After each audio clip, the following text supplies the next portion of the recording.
Listen, man, it's a brand new season, and I shouldn't have to keep telling you this, all right? It don't matter. Just don't cuss. Damn. What is up, everybody? My name is Sean Carson, and welcome to season 2 of the Closing Sidework. I will be your host today and forever. Take a look around. We got some new digs, huh? New studio trimmings. Do you like them? Do you like them? Do you love them? Welcome to the show. I miss y'all so very much. Some of you are seeing my face for the first time, so I want to say welcome. For the people that have already seen me before, welcome back. We're about to get into it today. Before we go any further, y'all know the drill. Don't forget to hit like and subscribe down below. And if you could be so kindly, tell your friends to do the same damn thing. All right, I want to paint a picture for you. Random night at work, random table. They come in, you wine them, you dine them to the best of your ability. You think everything is going smooth. They pay, they leave, and then you go to collect the server book, and guess what they left you? Now, in most cases, even the lamest people have enough decorum not to write anything as insulting as this. But it boils down to the same thing. Today's topic, we're talking about getting stiffed. For those of you that don't work in a restaurant, getting stiffed means basically it's not like they didn't tip enough. They didn't tip at all, like zero, nada, zilch, nine. It's happened to all of us at least once. It's unfortunate because, as we all know in the business, when people don't tip, you essentially have had to pay for them to eat in your establishment after you get tipping out the bar, the busser, the food runner, in some cases even the host. It's just despicable.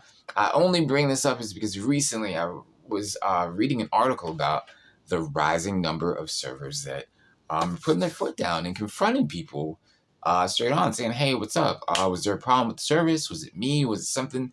In a lot of cases, people are cheap and they will look for any reason to not tip. And a lot of times, it's not a reflection on you. It could be things that are out of your nature, like out of your hands. I usually tell people just take it in stride because it usually evens itself out. Freshman year, however, it seemed like every time that we showed a boxing match, there was at least 3 tables that stiffed people, and I've actually followed other servers out into the parking lot that were following other people to confront them, whether it was being stiffed or even worse, the dreaded walkout. And I honestly never thought that I would be one of those people until one night that I almost lost my job and went to jail and everything. So we're going to flash forward a couple years. I'm working at this Pan-Asian restaurant. Not like extremely nice, but, decent. Wednesday night, a guy comes in with this girl. Apparently, they are on a date.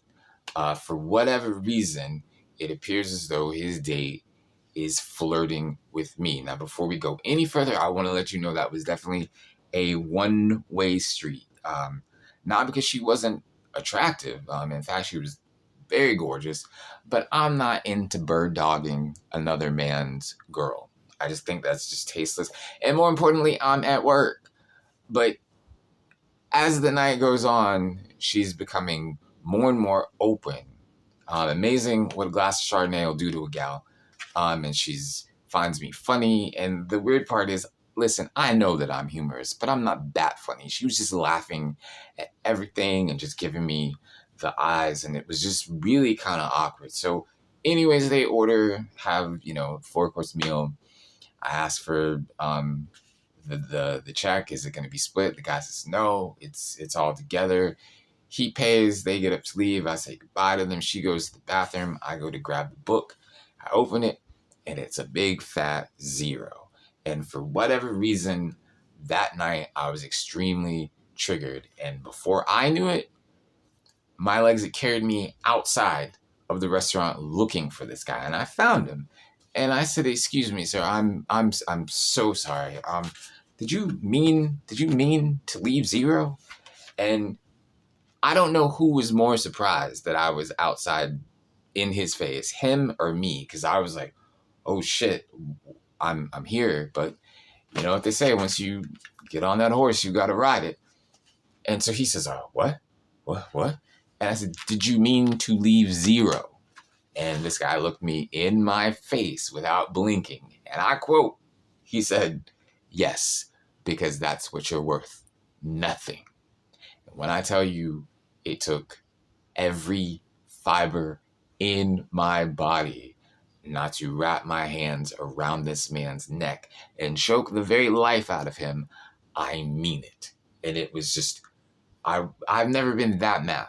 And I always thought that I was above it, but here we are on a random weeknight, and I'm ready to throw hands because you left zero on 80. And it kind of just like evaporated, and I was kind of worried that like he was gonna call the next day and tell corporate that, you know, whatever. But I just was like, all right, if I lose my job, I lose my job. Went back into work. I don't know if the universe picked up on the fact that like I had just been stiff, because like every table after that left, you know, 20%, 25%, 30%. So at the end of the night, it did kind of work out, but it just got me just like right here in my feels. And so I say to you, the people watching this video that have never worked in a restaurant but have gone out to eat, don't do that.